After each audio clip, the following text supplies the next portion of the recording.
달빛 아래 사연 한수 채널 구독자 여러분, 오늘도 시청해주셔서 감사합니다.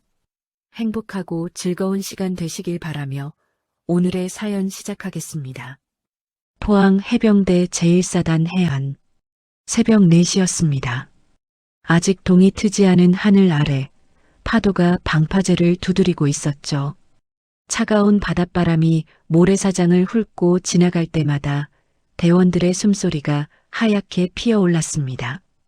특수수색대 야간 훈련의 마지막 구간이었습니다. 대원 12명이 머리 위로 IBS 고무보트를 들고 모래사장을 달리고 있었죠. 보트의 무게가 어깨뼈를 짓눌렀지만 아무도 속도를 늦추지 않았습니다. 그럴 수가 없었습니다. 해병대 특수수색대에서 속도를 늦추는 것은 동료를 버리는 것과 같은 의미였으니까요. 교관 황기철 상사의 목소리가 어둠을 갈랐습니다. 해병은 12개의 목이 동시에 터졌습니다. 귀신 잡는 해병입니다. 필승. 파도 소리보다 더 크게, 바람 소리보다 더 단단하게. 그 외침은 새벽 해안을 가득 울렸습니다. 대열의 중앙에서 보트를 받치고 있던 서지아는 이를 악물었습니다. 오른쪽 어깨가 열흘 전 산악훈련에서 살짝 빈 채로 아직 완전히 낫지 않은 상태였습니다. 이 정도 통증은 수색대에서 통증 축에도 들지 않는다는 걸 서지안 스스로도 잘 알고 있었죠. 붉은 명찰이 달린 전투복은 땀과 바닷물에 완전히 젖어 몸에 달라붙었습니다. 그래도 서지안의 눈빛은 처음과 조금도 달라지지 않았습니다.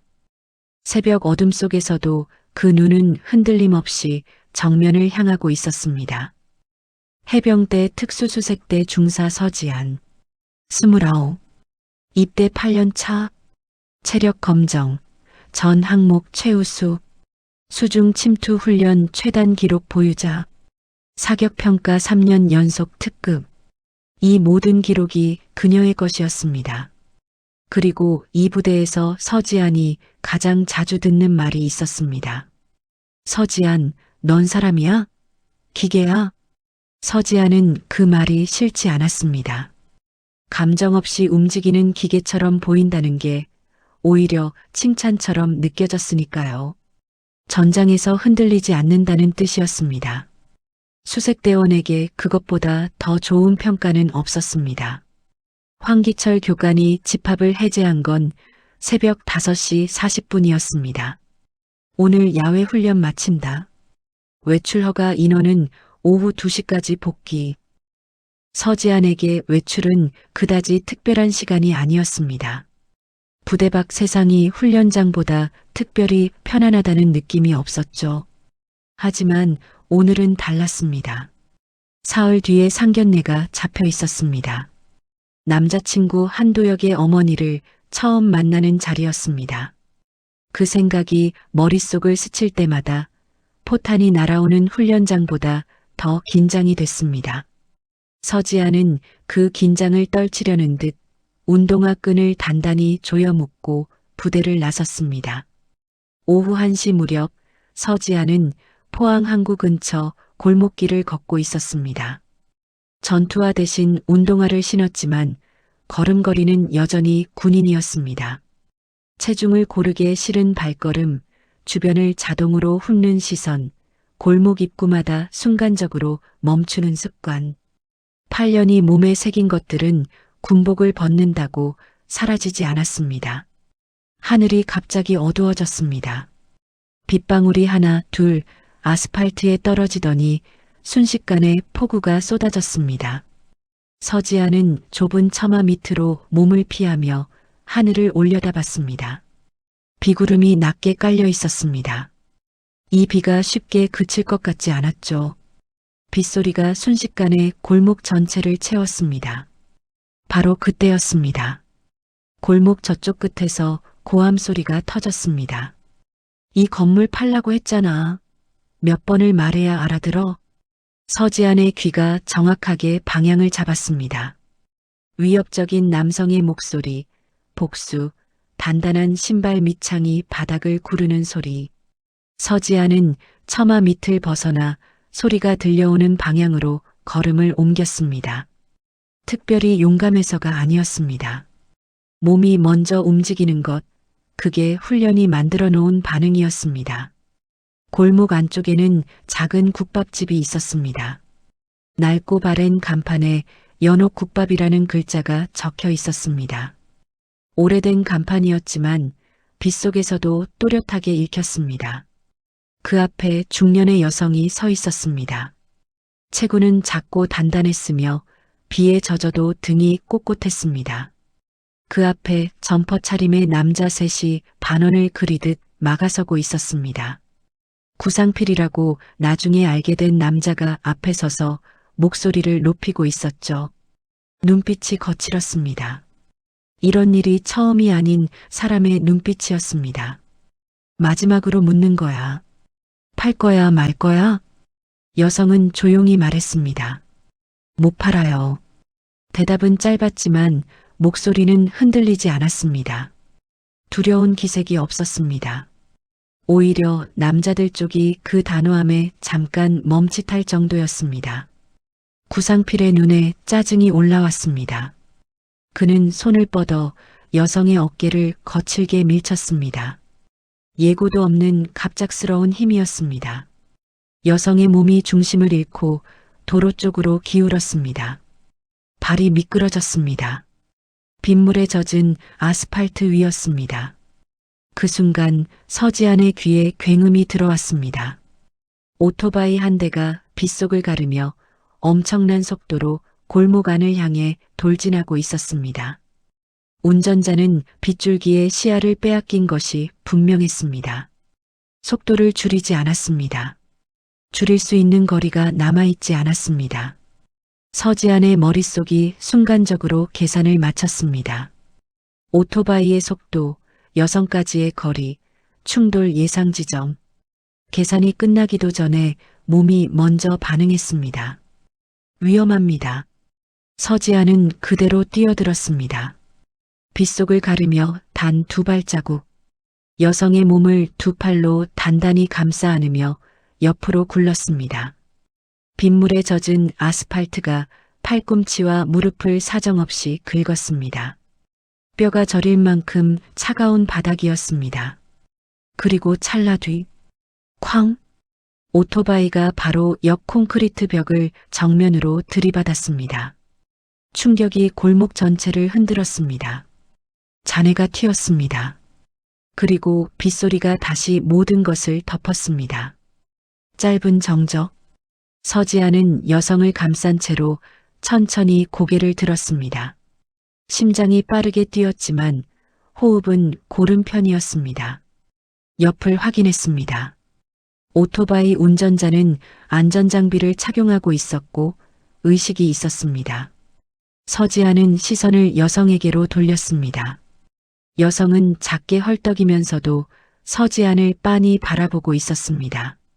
두려움은 이미 가신 얼굴이었습니다. 그 대신 뭔가를 꿰뚫어 보는 듯한 고요하고 낯선 눈빛이었습니다. 아가씨 괜찮아요? 서지안이 일어서며 짧게 대답했습니다. 해병입니다. 그 2마디에 남자들이 굳었습니다. 빗속에서 서지안의 가슴팍, 붉은 명찰이 또렷하게 보였습니다. 구상필의 눈이 가늘어졌습니다. 서지안은 그 시선을 정면으로 받으며 꼼짝도 하지 않았습니다. 먼저 눈을 피한 건 구상필이었습니다. 남자들은 욕설을 중얼거리며 빗속으로 물러났습니다. 발소리가 멀어졌습니다. 빗소리만 다시 남았습니다. 서지아는 여성이 온전히 중심을 잡을 때까지 옆에 서 있었습니다. 여성은 처마 안으로 들어와 서지안을 마주봤습니다. 아까와 같은 눈빛이었습니다. 감사함 한 겹 아래에 무언가를 측량하는 눈빛이 있었습니다. 이름이 뭐예요? 서지안입니다. 여성이 천천히 고개를 끄덕였습니다. 나는 최연옥이에요. 짧은 침묵이 흘렀습니다. 처마에서 빗물이 규칙적으로 떨어졌습니다. 최연옥이 조용히 물었습니다. 요즘 해병대도 그렇게 몸부터 던지나요? 서지안이 웃었습니다. 해병은 원래 그렇습니다. 최연옥도 천천히 웃었습니다. 그 웃음이 어딘가 익숙했습니다. 오랫동안 같은 것을 바라보아 온 사람의 웃음이었습니다. 하지만 서지아는 그때 알지 못했습니다. 자신이 두 팔로 감싸 안은 이 여성이 단순한 국밥집 주인이 아니라는 것을, 그리고 이 빗속 골목에서의 만남이 사흘 뒤 전혀 다른 장소에서 전혀 다른 방식으로 다시 이어지리라는 것을, 최연옥의 눈빛에 담긴 그 낯선 온기의 정체를 서지아는 아직 짐작조차 하지 못했습니다. 그렇게 사흘이 지났어요. 서울 종로구 한 한정식 집 앞, 오후 12시 50분이었습니다. 서지아는 식당 입구 앞에 서서 두 번째로 옷매무새를 고쳤습니다. 평소라면 하지 않을 행동이었습니다. 전투복 단추를 잠그거나 전투 장비를 점검할 때는 한 번으로 충분했습니다. 하지만 오늘은 달랐습니다. 연한 베이지색 원피스가 몸에 맞는지, 머리카락이 단정하게 정리됐는지, 구두굽이 너무 높지는 않은지, 서지아는 유리문에 비친 자신의 모습을 보며 낯설다는 생각을 했습니다. 거울 속 사람이 자신이 맞는지 잠깐 의심이 들 정도였습니다. 옆에서 한도혁이 웃음을 참으며 말했습니다. 수색대도 긴장하네. 서지안이 앞을 보며 말했습니다. 전투보다 이런 자리가 더 어렵습니다. 도혁이 웃음을 터뜨렸습니다. 야, 상견례가 전투보다 어려우면 어떡해. 웃을 일이 아닙니다. 서지아는 진심이었습니다. 전투는 훈련으로 준비할 수 있었습니다. 교범이 있었고, 절차가 있었고, 몸이 기억하는 반응이 있었습니다. 하지만 오늘 이 자리에는 교범이 없었습니다.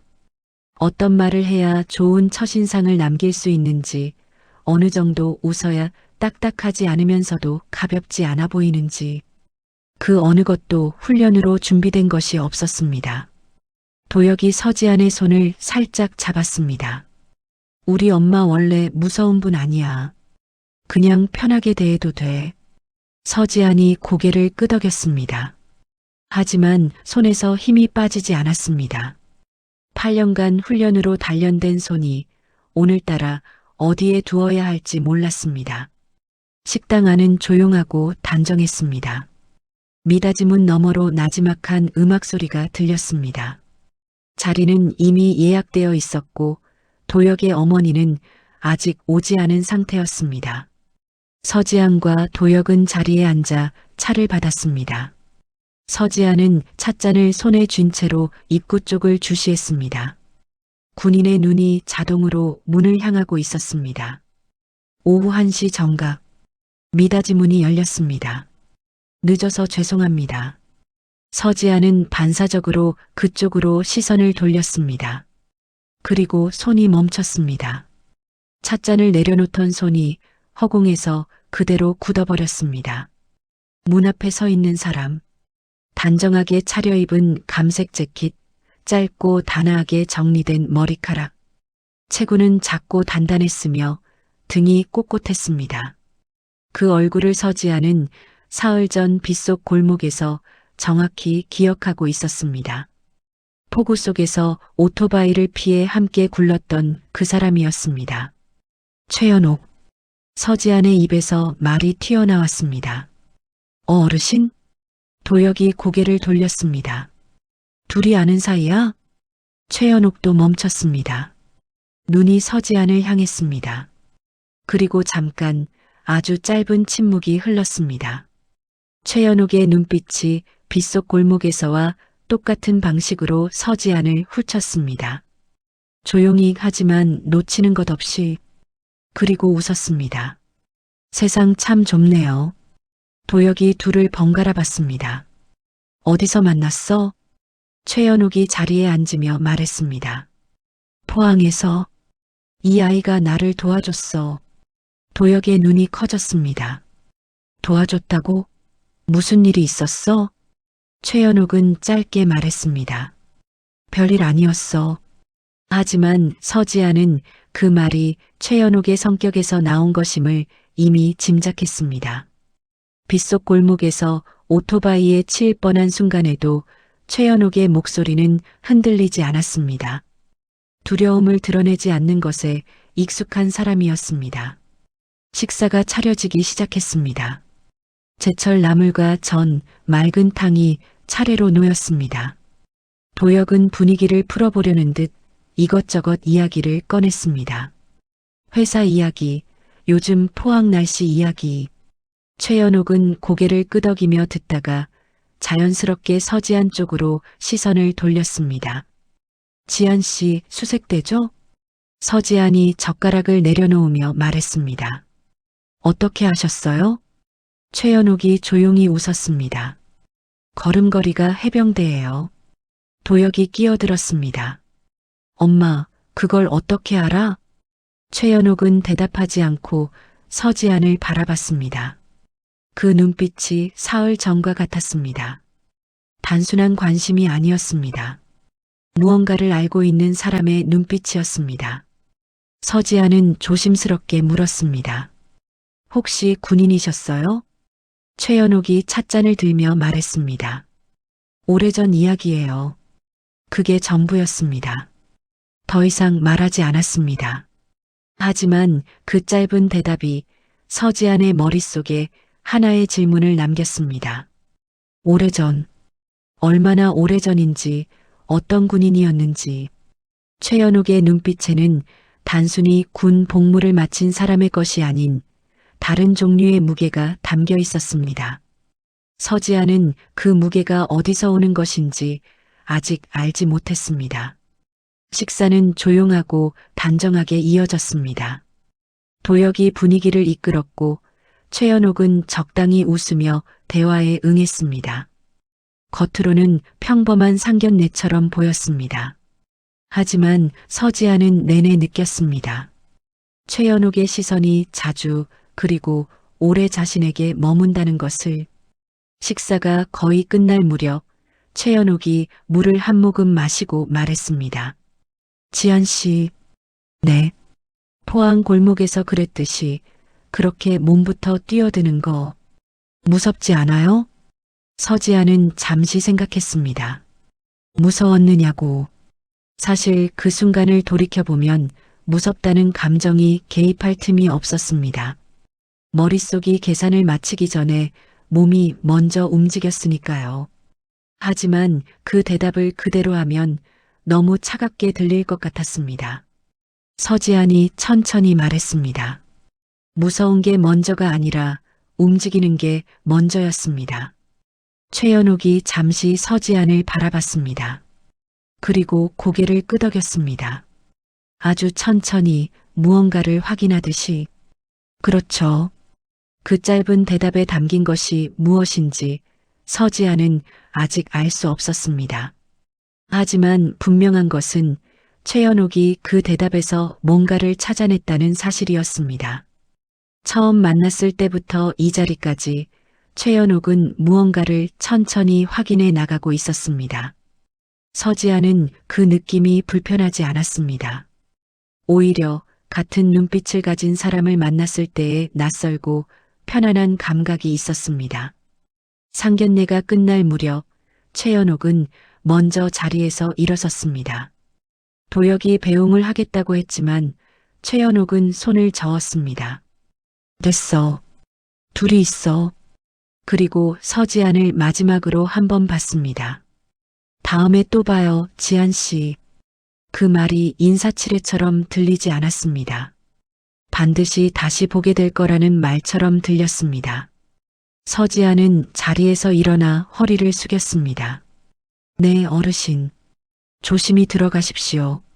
최연옥이 걸어 나갔습니다. 등이 처음부터 끝까지 꼿꼿했습니다. 유리문 너머로 사라질 때까지. 도혁이 서지안을 봤습니다. 어때? 우리 엄마. 서지아는 최연옥이 사라진 문 쪽을 바라보며 말했습니다. 보통 분이 아니시네요. 도혁이 웃었습니다. 뭐, 평범한 동네 아줌마야.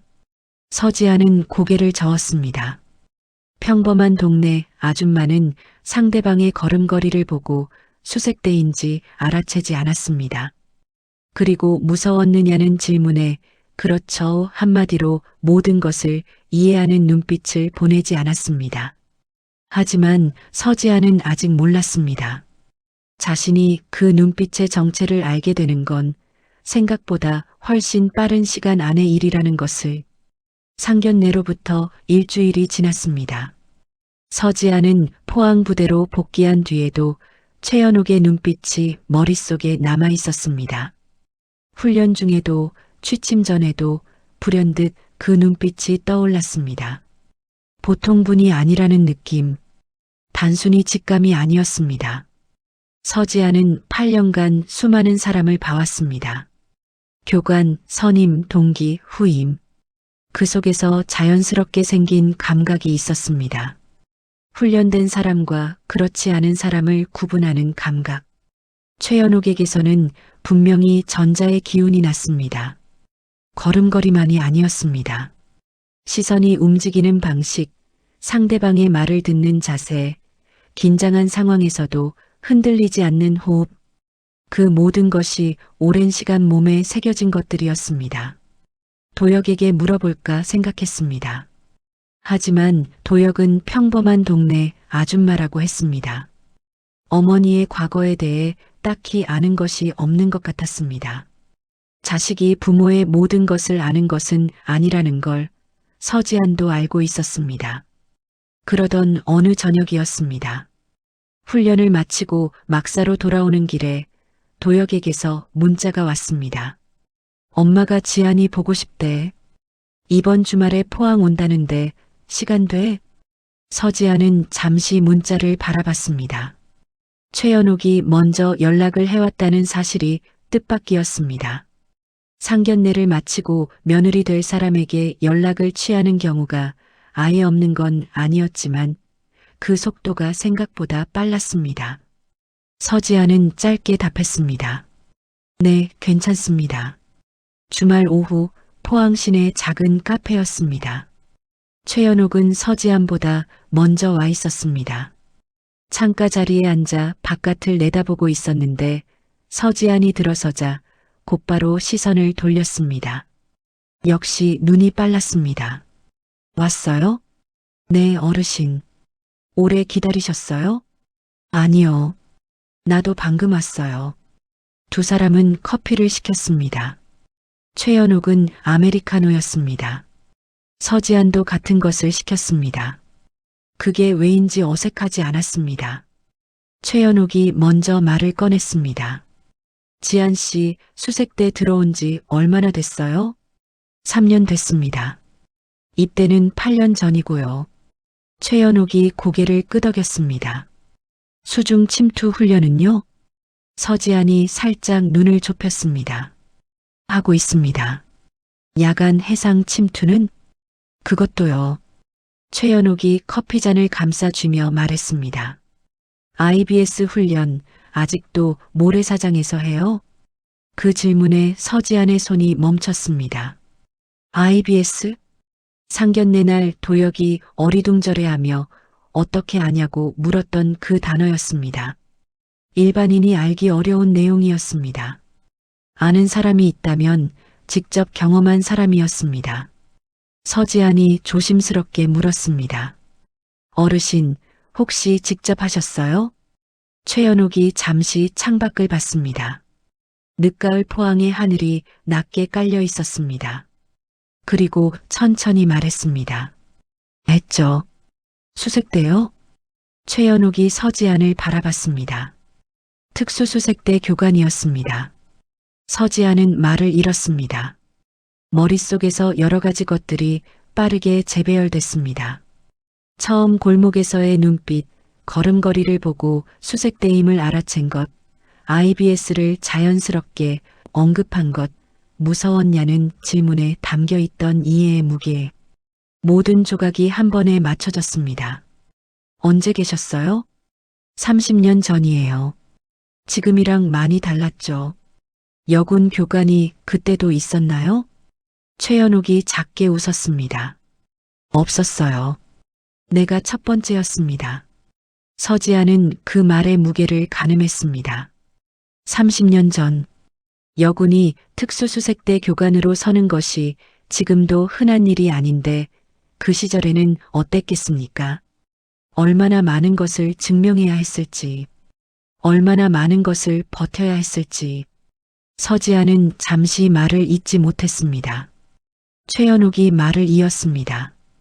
처음엔 아무도 안 믿어줬어요. 여자가 그 훈련을 버티겠냐고. 그래서 더 했습니다. 남자 대원들보다 더 빨리 뛰고, 더 오래 버티고, 더 먼저 일어났죠. 그 말투는 담담했습니다. 자랑이 아니었습니다. 그냥 그랬다는 사실의 진술이었습니다. 서지안이 말했습니다. 저도 비슷했습니다. 최연옥이 서지안을 바라봤습니다. 알아요. 두 단어였지만 그 안에 많은 것이 담겨 있었습니다. 서지안은 그 눈빛에서 처음으로 온기를 느꼈습니다. 인정받는다는 느낌, 설명하지 않아도 된다는 느낌. 수색대 생활을 하면서 사실 서지안이 민간인 앞에서 가장 힘든 것은 설명이었습니다. 왜 그렇게까지 하냐는 질문, 여자가 왜 그런 데 있냐는 시선. 하지만 최연옥은 그런 질문을 하지 않았습니다. 커피가 식어갔습니다. 두 사람은 한동안 말없이 앉아 있었습니다. 그 침묵이 불편하지 않았습니다. 같은 곳을 바라본 사람들 사이의 침묵이었습니다. 최연옥이 먼저 입을 열었습니다. 지안 씨, 네. 도혁이 잘 부탁해요. 서지안이 고개를 숙였습니다. 제가 더 잘 부탁드려야죠. 최연옥이 웃었습니다. 처음 보는 웃음이었습니다. 상견례 때도 골목에서도 보지 못한 웃음이었습니다. 힘을 뺀 진짜 웃음이었습니다. 도혁이 아빠는 일찍 떠났어요. 그래서 도혁이는 강한 사람 옆에 있어야 한다고 생각했는데 최연옥이 커피잔을 내려놓으며 덧붙였습니다. 이 정도면 충분히 강하네요. 서지아는 그 말에 무어라 대답해야 할지 몰랐습니다. 고맙습니다. 라고 하기엔 너무 짧은 것 같았고 다른 말을 얹기엔 오히려 그 무게를 망칠 것 같았습니다. 그래서 서지아는 그냥 고개를 숙였습니다. 최연옥이 자리에서 일어서며 말했습니다. 다음에 또 봐요. 네, 어르신. 최연옥이 카페를 나갔습니다. 서지아는 유리창 너머로 최연옥의 뒷모습을 바라봤습니다. 꼿꼿한 등, 고른 걸음. 30년 전 모래사장을 달렸던 사람의 몸이었습니다. 서지아는 식어버린 커피를 한 모금 마셨습니다. 그리고 생각했습니다. 이 사람이 자신의 어머니가 된다는 것이 어떤 의미인지 부담이 아니었습니다. 오히려 반대였습니다. 같은 훈련장을 밟았던 사람, 같은 무게를 짊어졌던 사람. 서지아는 그것이 이상하게도 든든했습니다. 하지만 서지아는 아직 몰랐습니다. 최연옥의 과거가 단순히 해병대 교관으로 끝나는 이야기가 아니라는 것을, 그리고 그 과거의 한가운데에 서지안이 누구보다 잘 아는 이름 하나가 있다는 것을. 그로부터 2주가 지났습니다. 서지안은 훈련 일정이 빡빡한 주간을 보내고 있었습니다. 새벽 5시 기상, 오전 체력 훈련, 오후 전술 훈련, 야간 침투 훈련. 하루가 빠르게 소진됐습니다. 몸은 익숙하게 따라갔지만 머릿속 한편에는 계속 최연옥이 걸렸습니다. 카페에서 나눈 대화가 자꾸 떠올랐습니다. 특수수색대 교관이었다는 말, 첫 번째 여군 교관이었다는 말, 그리고 그 모든 말을 자랑이 아닌 사실처럼 내뱉던 목소리. 서지아는 그날 저녁 도혁에게 전화를 걸었습니다. 도혁 씨, 어머니 과거에 대해서 얼마나 알아요? 도혁이 잠시 뜸을 들이다가 말했습니다. 군대 있었다는 거? 그 정도밖에 몰라. 왜? 특수수색대 교관이셨어요. 그것도 첫 번째 여군 교관. 전화 너머에서 도혁이 잠시 말을 잇지 못했습니다. 진짜? 네. 엄마한테 직접 들었어? 네. 도혁이 낮게 웃었습니다. 그거 나한테는 한 번도 말 안 했는데. 서지아는 그 말을 듣고 잠시 생각했습니다.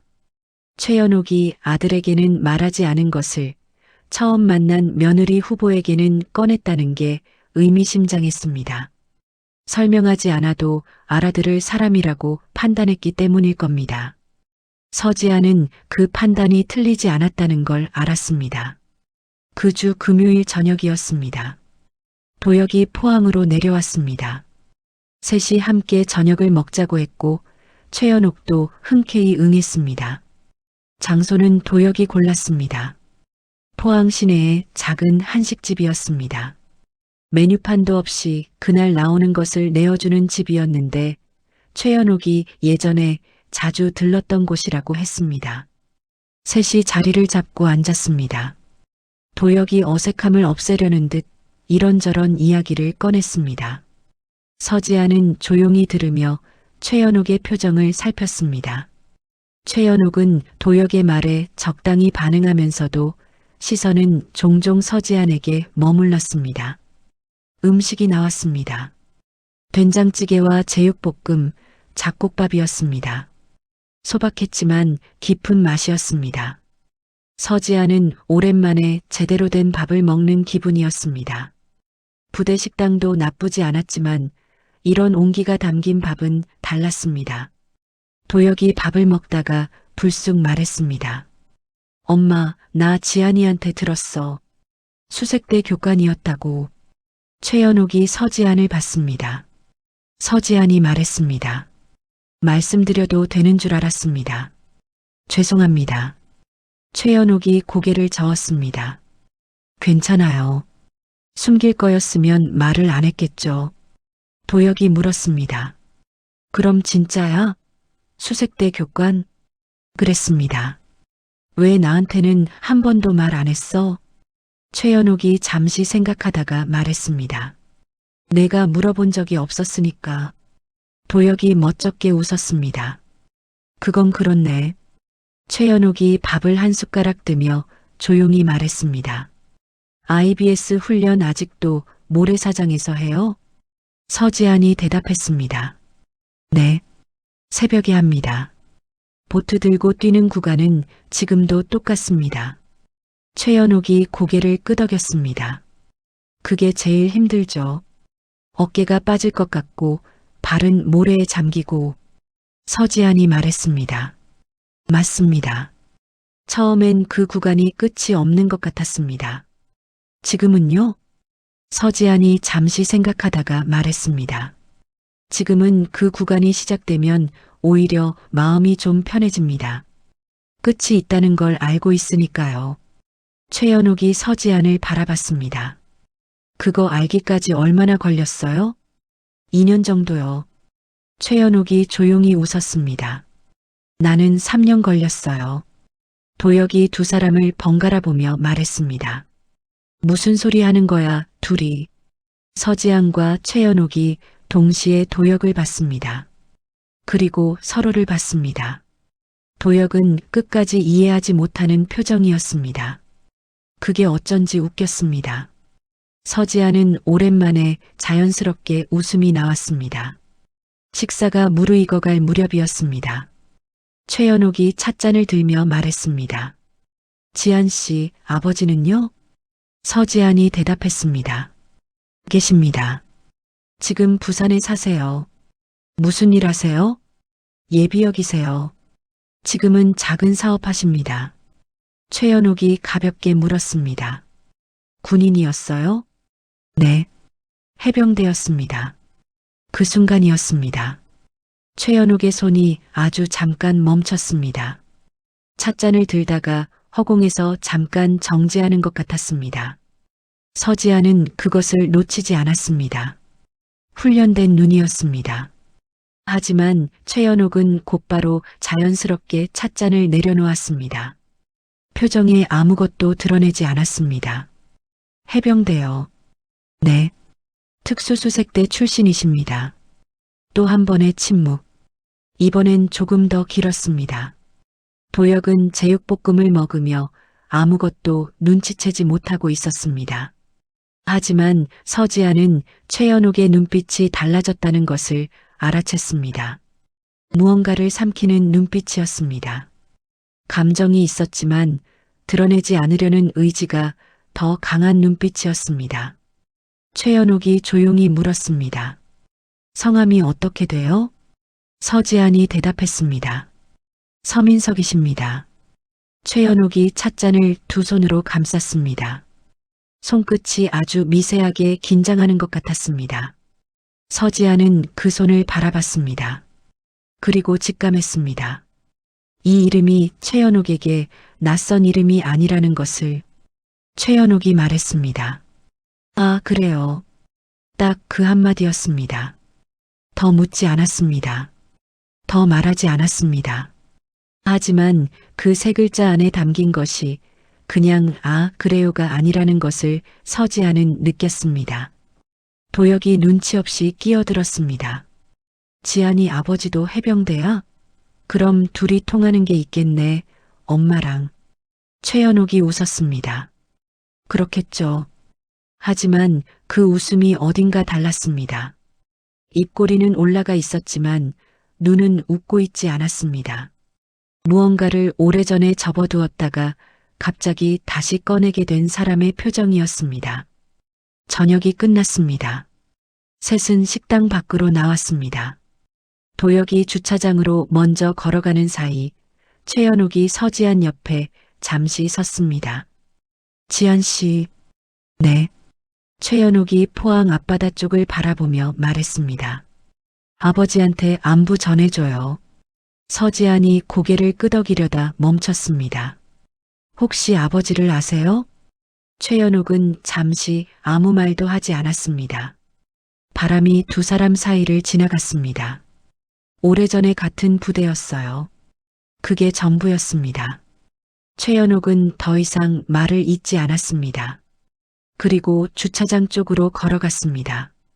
꼿꼿한 등이 어둠 속으로 멀어졌습니다.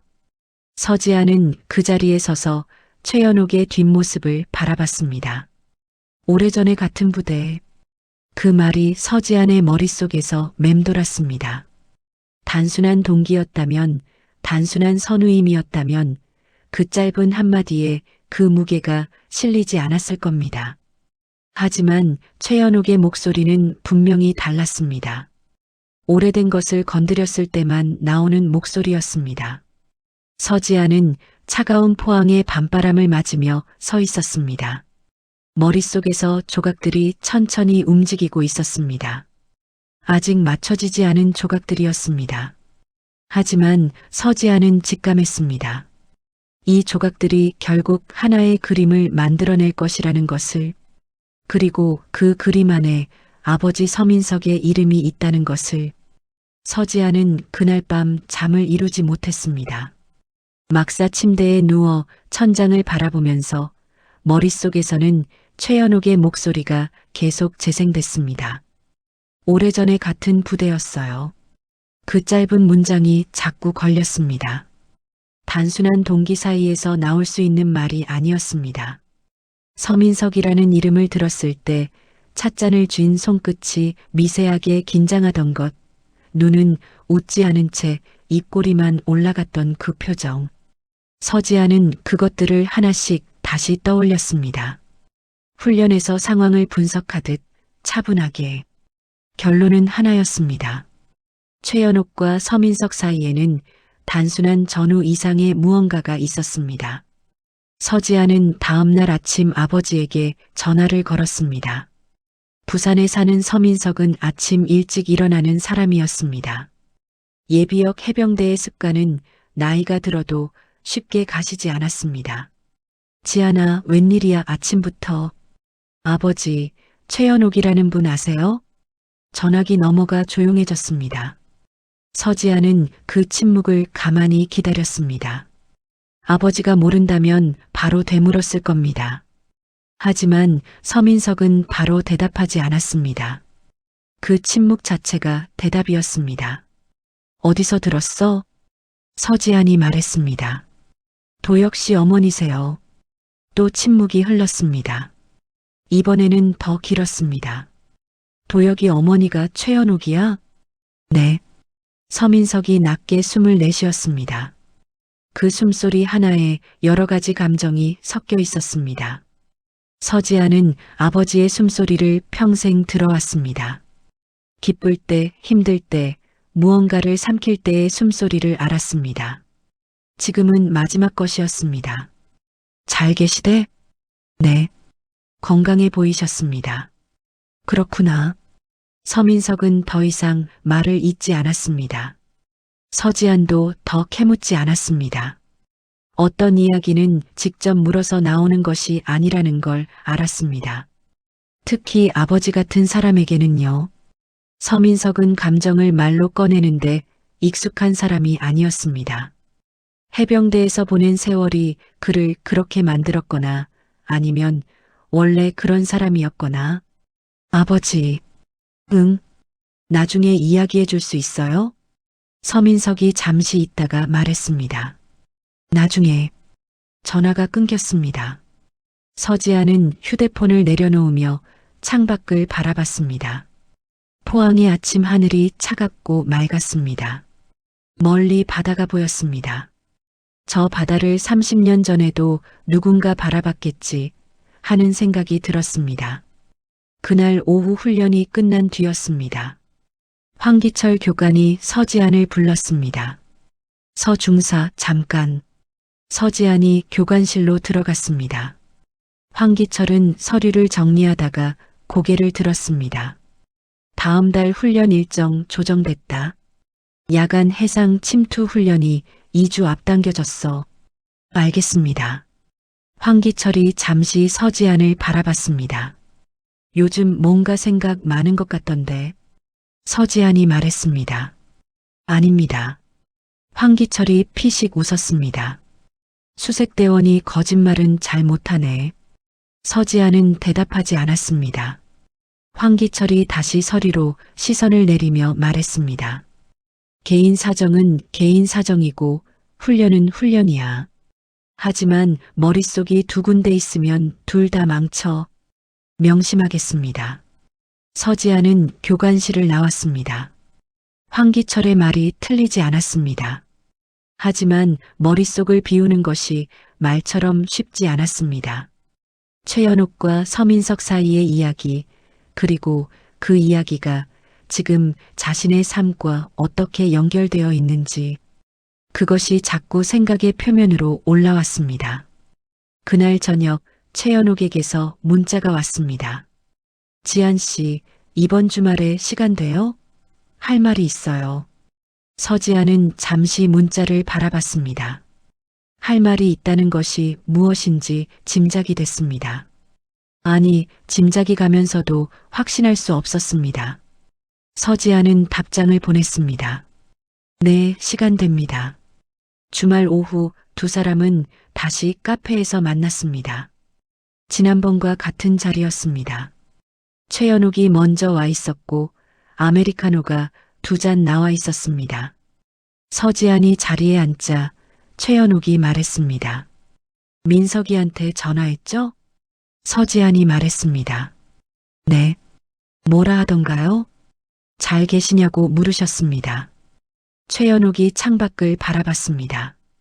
포항의 늦가을 햇살이 낮고 길게 깔려 있었습니다. 그 사람다운 말이네요. 서지아는 조용히 물었습니다. 두 분이 어떤 사이셨어요? 최연옥이 커피잔을 감싸 쥐었습니다. 잠시 말이 없었습니다. 서지아는 기다렸습니다. 재촉하지 않았습니다. 이런 이야기는 꺼내는 사람의 속도에 맞춰야 한다는 것을 알았으니까요.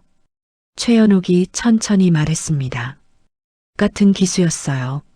수색대 교관 과정을 같이 밟았습니다.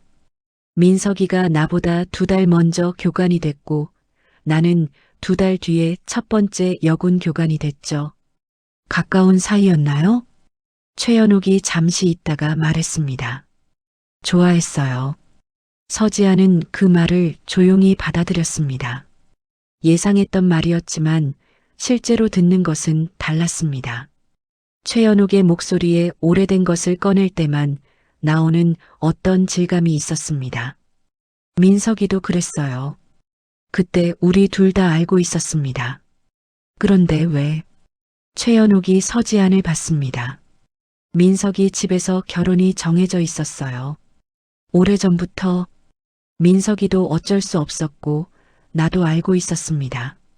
그래서 아무 말도 못했습니다. 민석이도 나도. 서지아는 아버지의 젊은 시절을 상상했습니다. 지금의 서민석은 말이 없고 단단한 사람이었습니다. 하지만 30년 전에는 어떤 사람이었을까요? 무언가를 삼키며 묵묵히 걸어가던 청년. 그 청년의 모습이 희미하게 그려졌습니다. 최연옥이 말을 이었습니다. 그 뒤로 각자의 길을 갔어요. 민석이는 전역 후 결혼했고 나는 몇 년 더 군에 있다가 나왔습니다. 도혁이 아버지 만나서 결혼했고 도혁이 낳고 그러다 도혁이 아버지가 일찍 떠났죠. 목소리가 흔들리지 않았습니다. 하지만 서지아는 알았습니다. 흔들리지 않는 것이 감정이 없어서가 아니라는 것을. 오랫동안 단단하게 눌러온 사람의 목소리였습니다. 30년이 지났는데 민석이 딸이 내 아들 앞에 나타났어요. 최연옥이 서지안을 바라봤습니다. 그것도 수색대로. 서지안은 말을 잇지 못했습니다. 이 상황이 얼마나 기묘한 것인지 새삼스럽게 실감이 됐습니다. 30년 전 포항 해안의 모래사장에서 나란히 뛰었을 두 사람. 서로에게 말하지 못한 채로 각자의 길을 걸었던 두 사람. 그 사람들의 자식들이 서로의 짝이 되어 나타났습니다. 최연옥이 조용히 말했습니다. 처음 골목에서 봤을 때 걸음걸이가 낯이 익었어요. 민석이랑 똑같은 걸음이었거든요. 서지안의 가슴이 먹먹해졌습니다. 상견례 날 이름 들었을 때 설마 했는데 최연옥이 커피를 한 모금 마셨습니다. 세상이 이렇게 돌아오는구나 싶었습니다. 두 사람은 한동안 말이 없었습니다. 카페 안에 잔잔한 음악이 흘렀습니다. 창밖으로 낮은 햇살이 길게 드리워졌습니다. 서지안이 먼저 입을 열었습니다. 아버지한테 말씀드려도 될까요?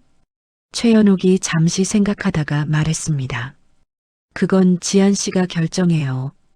그리고 덧붙였습니다. 단 결혼식 날 보게 되면 그때는 내가 먼저 말할게요. 서지아는 고개를 끄덕였습니다. 결혼식 날. 아직 날짜도 잡히지 않은 그날이 갑자기 아주 구체적인 무게를 가지고 다가왔습니다. 그 자리에서 30년 만에 마주하게 될 두 사람. 서지아는 그 장면을 상상하며 가슴 한편이 조여드는 것을 느꼈습니다. 슬픔인지 따뜻함인지 알 수 없는 감정이었어요. 최연옥과의 대화가 끝나고 사흘이 지났습니다. 서지아는 그 사흘 동안 아버지에게 전화를 걸지 않았습니다. 걸어야 한다는 것을 알면서도 무슨 말부터 꺼내야 할지 몰랐습니다. 최연옥이 들려준 이야기는 서지안의 머릿속에서 계속 다른 모습으로 펼쳐졌습니다. 30년 전 포항 해안의 모래사장. 나란히 달렸을 두 사람. 서로에게 하지 못한 말을 가슴에 묻고 각자의 길을 걸어간 두 사람. 그 이야기가 지금 자신의 삶 한가운데로 걸어 들어와 있었습니다. 서지아는 아버지를 생각했습니다. 서민석은 말이 없는 사람이었습니다. 어릴 때부터 그랬습니다. 밥상 앞에서도 명절에도 서지안이 해병대에 지원하겠다고 했을 때도 길게 말하는 법이 없었습니다. 하지만 서지안은 알았습니다. 말이 없다는 것이 감정이 없다는 뜻이 아니라는 것을. 서민석은 오히려 감정이 깊은 사람이었습니다.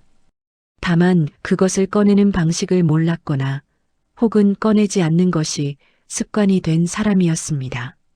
최연옥의 이름을 들었을 때 전화기 너머에서 흘렀던 그 침묵. 잘 계시냐는 짧은 한마디. 서지아는 그 속에 30년이 담겨 있다는 것을 이제 알았습니다. 사흘째 되는 날 저녁, 서지아는 결국 전화기를 들었습니다. 서민석이 받았습니다. 지아나, 아버지, 시간 있으세요? 있어. 왜? 서지아는 잠시 숨을 골랐습니다. 최연옥 어르신이 이야기해 주셨습니다. 두 분 사이에 있었던 것들. 전화기 너머가 조용해졌습니다. 이번 침묵은 지난번보다 더 길었습니다. 서지아는 기다렸습니다. 아버지의 침묵을 끊어본 적이 없었습니다. 언제나 아버지가 먼저 말을 꺼낼 때까지 기다렸습니다. 서민석이 낮게 말했습니다. 많이 얘기하시던? 충분히요. 또 침묵이 흘렀습니다. 그랬구나. 서지안이 조심스럽게 말했습니다. 아버지, 결혼식 날 보시게 될 것 같아요. 어르신이 그때 직접 말씀하시겠다고 했습니다. 서민석이 한숨을 내쉬었습니다. 짧고 낮은 숨이었습니다. 알았어. 괜찮으세요? 서민석이 잠시 있다가 말했습니다. 괜찮다. 그리고 덧붙였습니다. 연옥이가 잘 살았으면 됐어. 서지아는 그 말을 듣고 잠시 말을 잇지 못했습니다. 잘 살았으면 됐어. 30년 만에 꺼낸 말이 그것이었습니다. 원망도 아니고 그리움을 드러내는 것도 아니고 상대방이 잘 살았기를 바란다는 것. 서지아는 그것이 아버지다운 방식이라는 것을 알았습니다. 그리고 그 말 한마디에 담긴 것이 얼마나 많은지도 알았습니다. 전화를 끊고 서지아는 한동안 막사창 밖을 바라봤습니다. 포항의 밤바다가 멀리 어둠 속에서 반짝였습니다. 저 바다를 두 사람도 바라봤겠지 하는 생각이 또 들었습니다. 그로부터 일주일 뒤였습니다. 구상필이 다시 나타났습니다. 서지안이 외출을 나온 날 오후 포항 시내를 걷다가 연옥 국밥집 앞을 지나쳤습니다. 발길이 자연스럽게 멈췄습니다. 특별한 이유가 있었던 건 아니었습니다. 그냥 한번 들어가 보고 싶었습니다.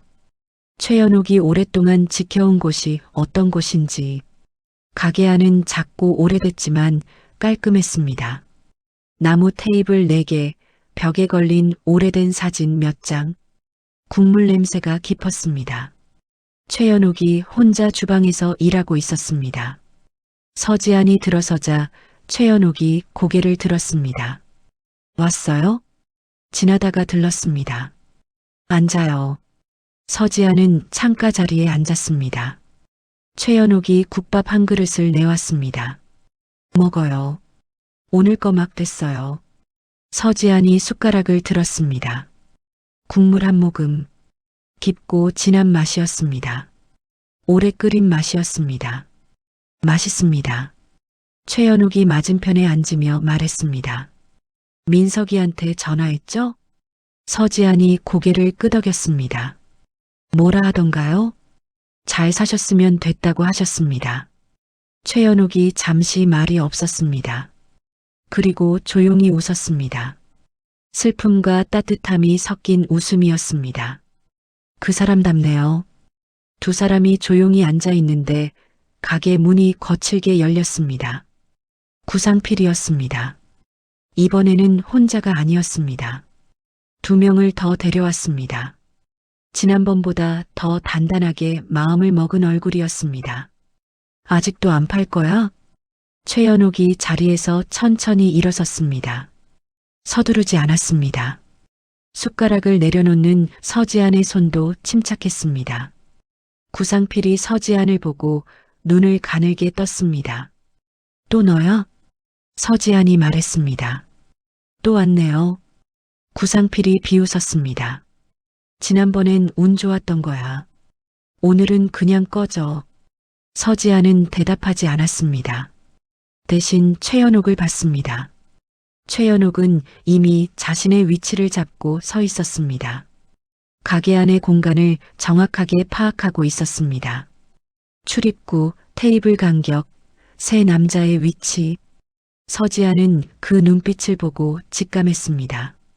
최연옥은 지금 전술적으로 생각하고 있었습니다. 교관 출신이었습니다. 구상필이 앞으로 나서며 테이블을 손바닥으로 쳤습니다. 이 건물 다음 주까지 비워. 못 비우면 우리가 비워줄 테니까. 최연옥이 말했습니다. 해병은 명예를 더럽히는 사람을 용서하지 않습니다.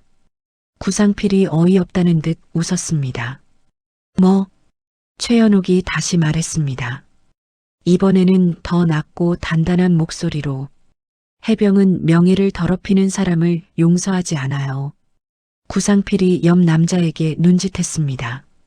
남자가 앞으로 나서려는 순간이었습니다. 서지안이 먼저 움직였습니다. 그녀는 너무나 빠르고 정확했어요. 특수수색대에서 몸에 새겨진 반응이었습니다.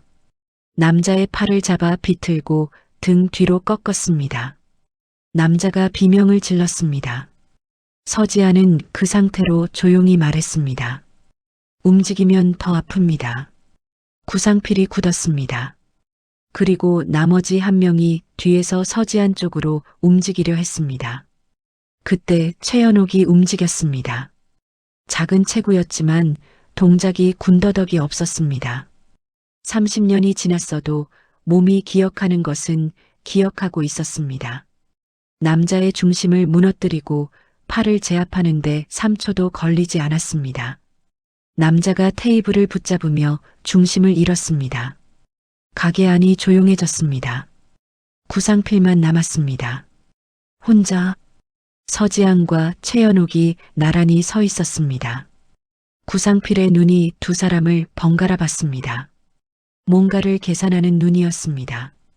그리고 그 계산이 자신에게 불리하게 나왔다는 것을 깨달았습니다. 서지안이 말했습니다. 다음에 또 오시면 경찰 부르기 전에 저희가 먼저 응대합니다. 최연옥이 덧붙였습니다. 귀신 잡는 해병 둘이 여기 있으니까요. 구상필이 이를 갈았습니다. 하지만 몸이 움직이지 않았습니다. 결국 남자들을 데리고 가게 밖으로 물러났습니다. 발소리가 멀어졌습니다. 가게 안에 다시 국물 냄새만 남았습니다. 서지안이 최연옥을 봤습니다. 최연옥은 흐트러진 앞치마를 정리하며 말했습니다. 국밥 식었겠네요. 서지안이 자리에 앉으며 말했습니다. 데워주시면 됩니다. 최연옥이 국밥 그릇을 들고 주방으로 들어가며 작게 웃었습니다. 서지안도 웃었습니다.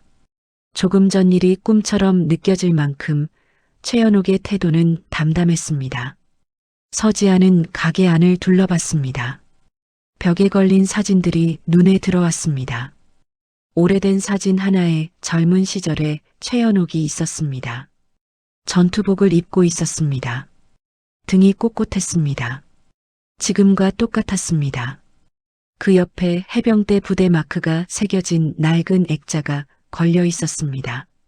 서지아는 그 액자를 바라보며 생각했습니다. 이 가게를 지키는 것이 단순히 건물 한 채를 지키는 일이 아니라는 것을. 이 안에 최연옥의 30년이 담겨 있었습니다.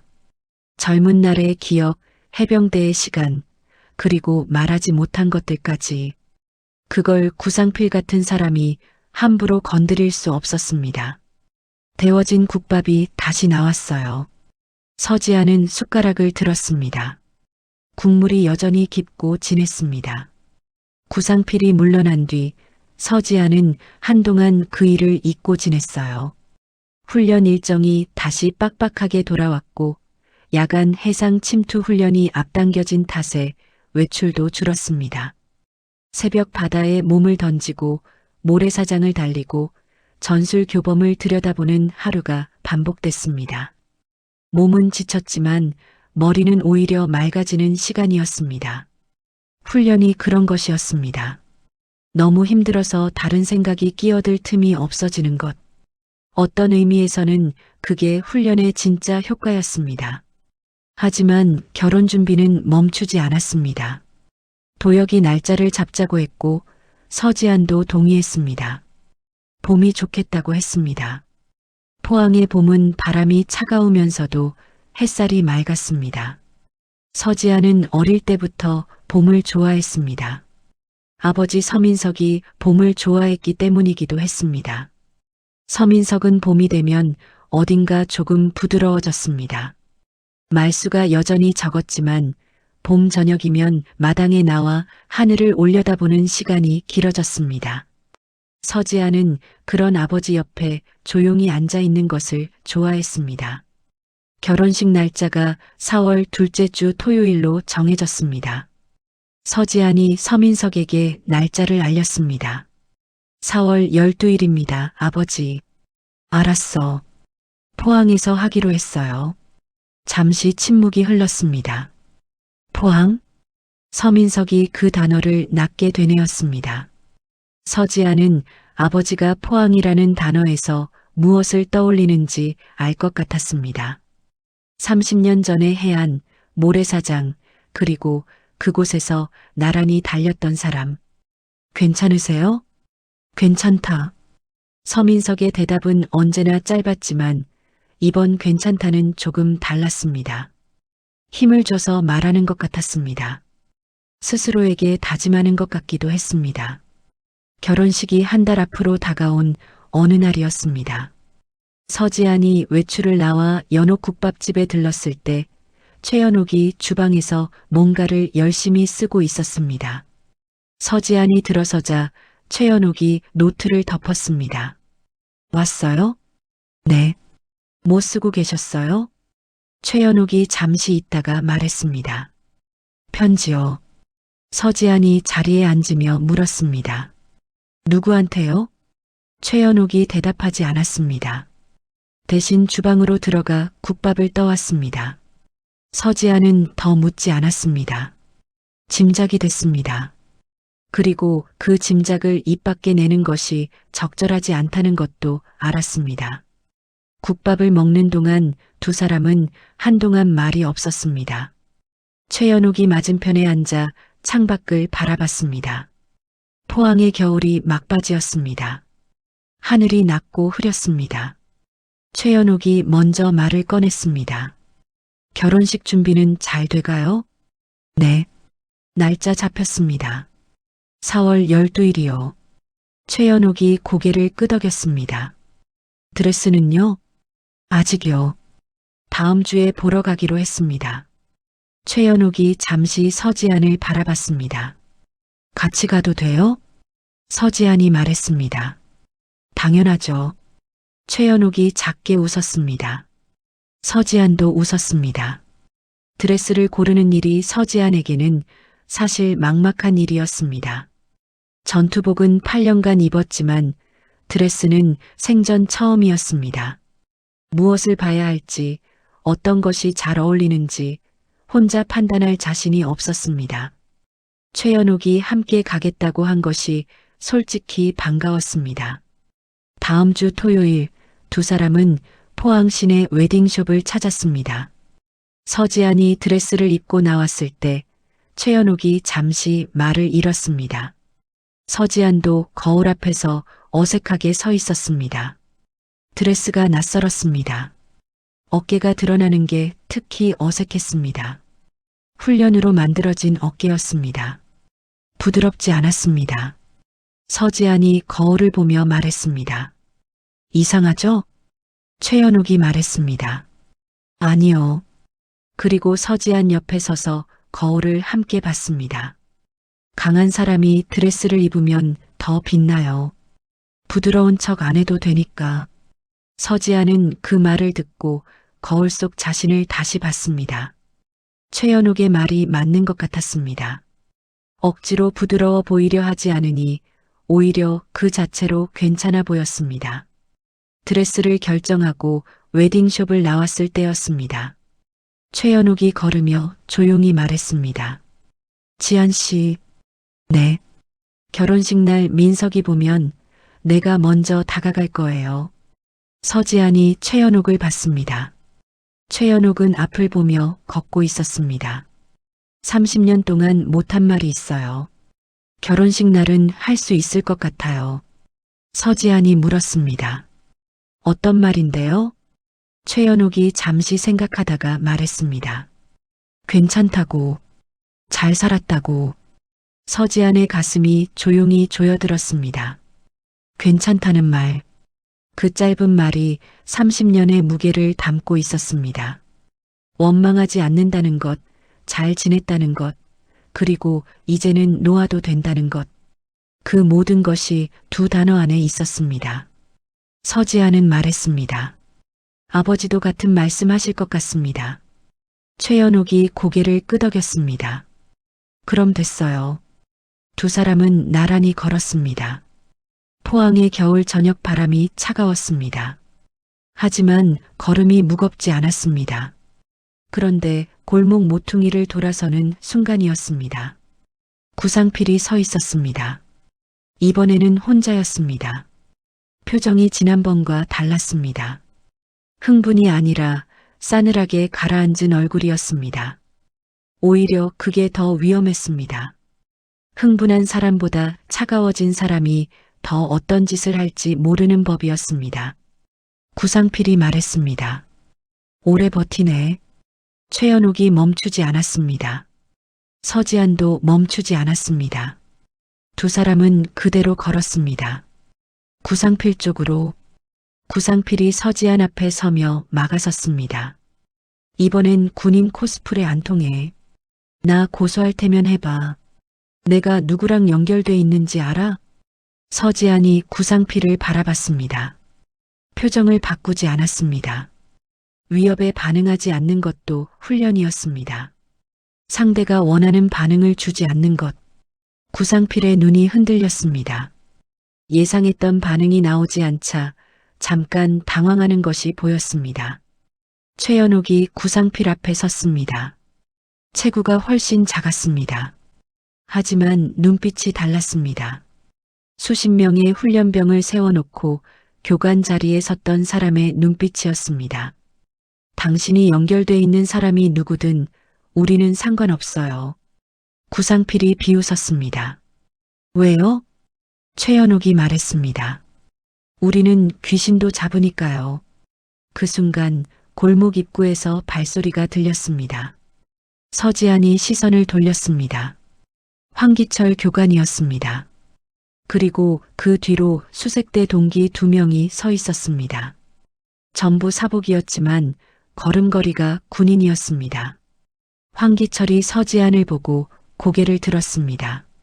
서지안이 외출 중에 연옥 국밥집에 자주 들른다는 것을 황기철은 알고 있었습니다. 그리고 이 골목에서 한 번 사고가 있었다는 것도 들었습니다. 서지안은 따로 말하지 않았지만 부대 안에서 소문은 빠르게 돌았습니다. 황기철이 구상필 옆에 서며 조용히 말했습니다. 여기 해병대 몇 명이나 있는지 세어봤어요? 구상필이 주변을 둘러봤습니다. 서지안, 최연옥, 황기철, 동기 2명, 5명이었습니다. 구상필의 얼굴에서 핏기가 빠졌습니다. 황기철이 덧붙였습니다. 이 동네 해병대 동문이 몇 명인지는 알고 있죠? 구상필이 아무 말도 하지 못했습니다. 서지안이 말했습니다. 마지막 기회입니다. 조용히 돌아가시면 오늘 일은 없던 걸로 합니다. 구상필은 주먹을 쥐었다 폈습니다. 그리고 이를 갈며 돌아섰습니다. 발소리가 골목에서 멀어졌습니다. 황기철이 서지안을 보며 말했습니다. 밥은 먹었어? 서지안이 말했습니다. 먹으러 가던 중이었습니다. 황기철이 최연옥에게 고개를 숙였습니다. 서중사 어머님 되세요? 최연옥이 웃었습니다. 곧 그렇게 되죠. 황기철이 말했습니다. 연옥 국밥집 소문 많이 들었습니다. 저희도 한 그릇 할 수 있을까요? 최연옥이 걸음을 옮기며 말했습니다. 해병대면 밥값 안 받아요. 황기철이 웃었습니다. 서지안도 웃었습니다. 5명이 나란히 골목을 걸었습니다. 포항의 겨울 저녁 바람이 등을 밀었습니다. 구상필의 그림자는 이미 골목 어디에도 없었습니다. 그리고 그것으로 충분했어요. 4월 12일 토요일, 포항에 봄이 왔습니다. 바다에서 불어오는 바람이 차갑지 않았습니다. 아직 완전히 따뜻하지는 않았지만 겨울의 날카로움이 빠진 바람이었습니다. 결혼식장 앞마당에 심어진 벚나무에서 꽃잎이 하나씩 떨어졌습니다. 포항신의 작은 웨딩홀이었지만 봄 햇살이 유리창을 가득 채우고 있어서 크고 화사하게 느껴졌습니다.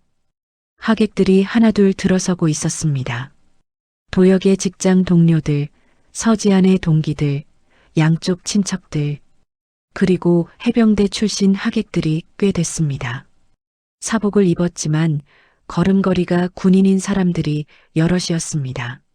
서지아는 신부 대기실에서 거울을 마주하고 있었습니다.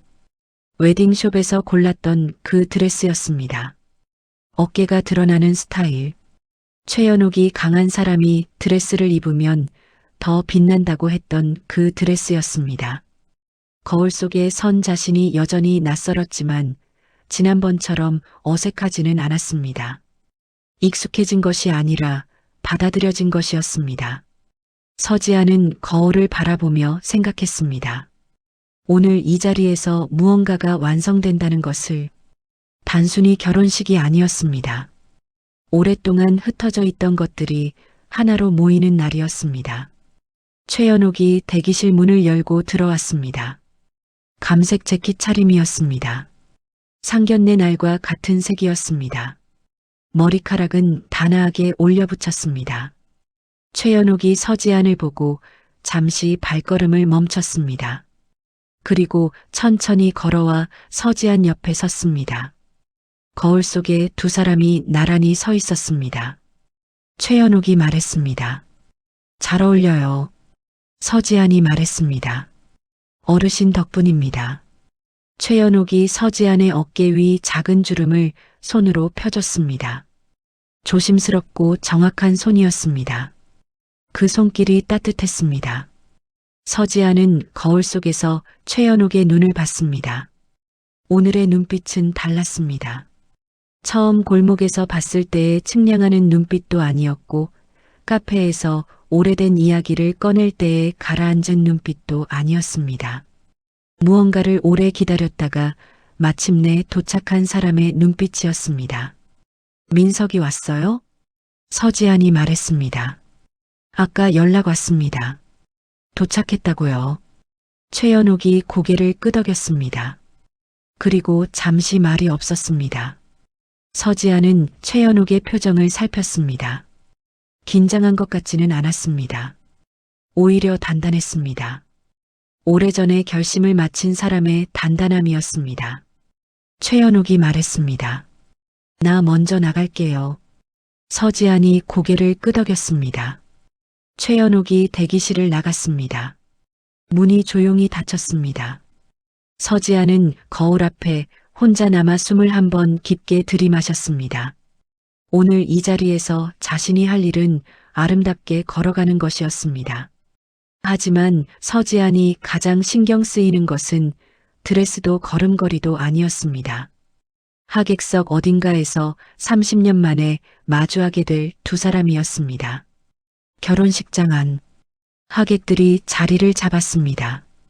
서민석은 앞쪽에서 세 번째 줄에 앉아 있었습니다. 짙은 감색 정장이었습니다. 머리카락이 희끗했지만 등이 꼿꼿했습니다. 예비역 해병대의 자세는 나이가 들어도 가시지 않았습니다. 서민석은 앞을 바라보며 조용히 앉아 있었습니다. 손을 무릎 위에 모은 채로 호흡이 고른 것 같았지만 서지안이 봤다면 알았을 겁니다. 아버지가 긴장했을 때 무릎 위에 손을 모으는 것을, 그것이 서민석이 감정을 다스리는 방식이었습니다. 그때였습니다. 최연옥이 입장했습니다. 하객석 통로를 따라 걸어오는 최연옥을 서민석이 봤습니다. 정확히 언제 봤는지는 알 수 없었습니다. 하지만 최연옥이 자리를 찾아 걷는 동안 서민석의 눈이 그쪽을 향했습니다. 그리고 최연옥이 고개를 들었습니다.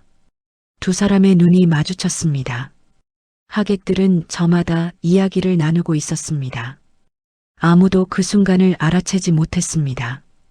하지만 두 사람 사이의 공기는 달랐습니다.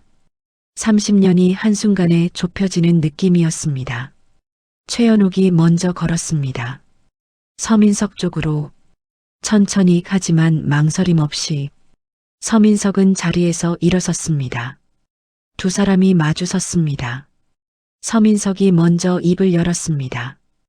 연옥이 오랜만이다. 목소리가 낮고 조용했습니다. 주변 소음에 묻힐 것 같은 목소리였지만 최연옥에게는 또렷하게 들렸습니다. 최연옥이 웃었습니다. 해병은 평생 해병이죠. 그 한마디가 인사였습니다. 30년을 건너뛴 인사였습니다. 어색하지 않았습니다.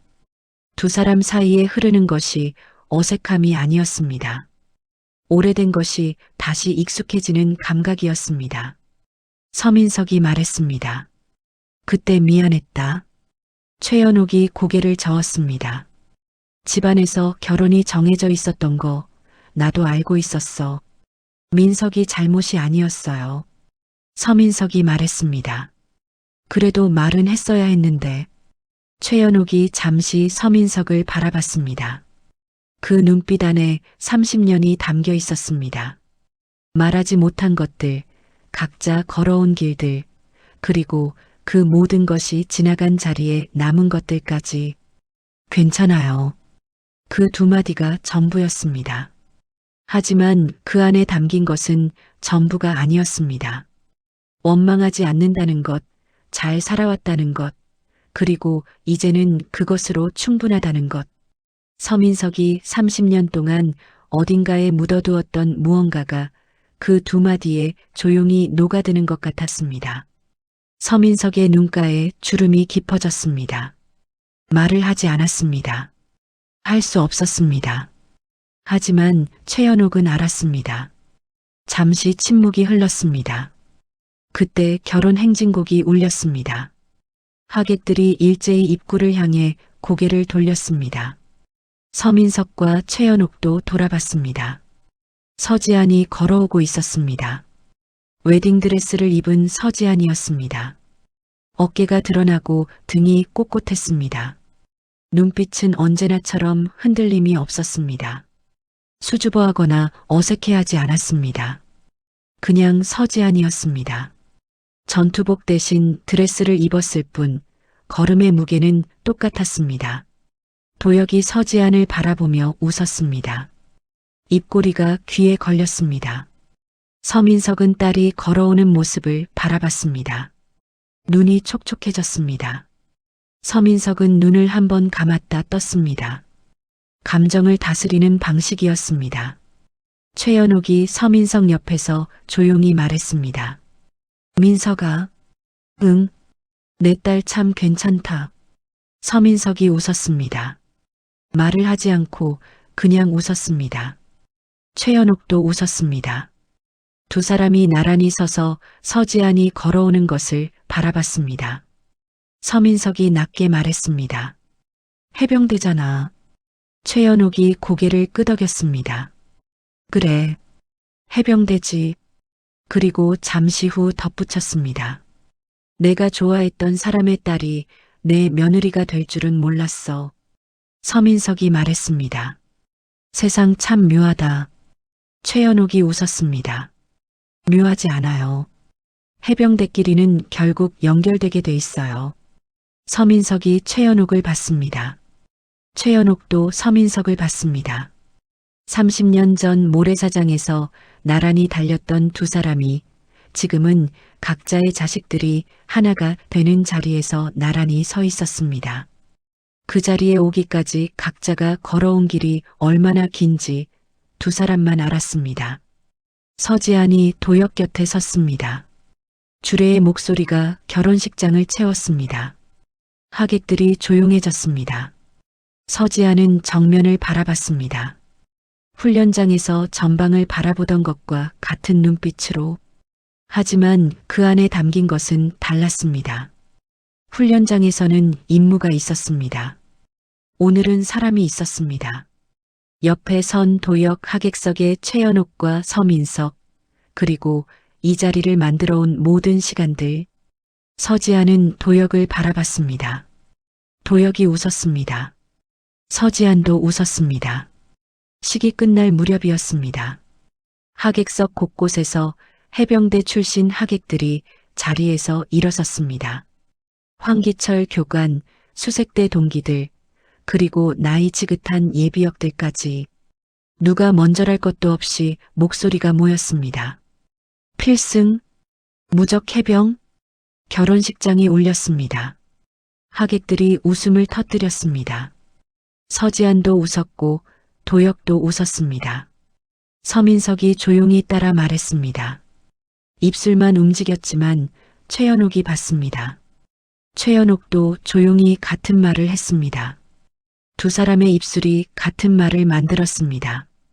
30년 전 모래사장에서 함께 외쳤던 그 말이었습니다. 필승. 그날 포항의 봄 햇살이 결혼식장 유리창을 가득 채웠습니다. 벚꽃잎이 창밖에서 조용히 날렸습니다. 서지안과 도역이 나란히 걸어 나왔습니다. 하객들이 박수를 쳤습니다. 서민석과 최연옥이 나란히 서서 그 모습을 바라봤습니다. 말이 없었습니다. 말이 필요하지 않았습니다. 30년 전 포항 해안의 모래사장에서 시작된 인연이 봄날 결혼식장에서 다른 모습으로 완성됐습니다. 전후의 인연이 가족의 인연으로, 말하지 못한 것들이 말하지 않아도 되는 것들로, 그리고 각자 걸어온 긴 길이 결국 같은 자리로, 해병은 평생 해병이었습니다. 그리고 그날 그 말이 증명됐습니다.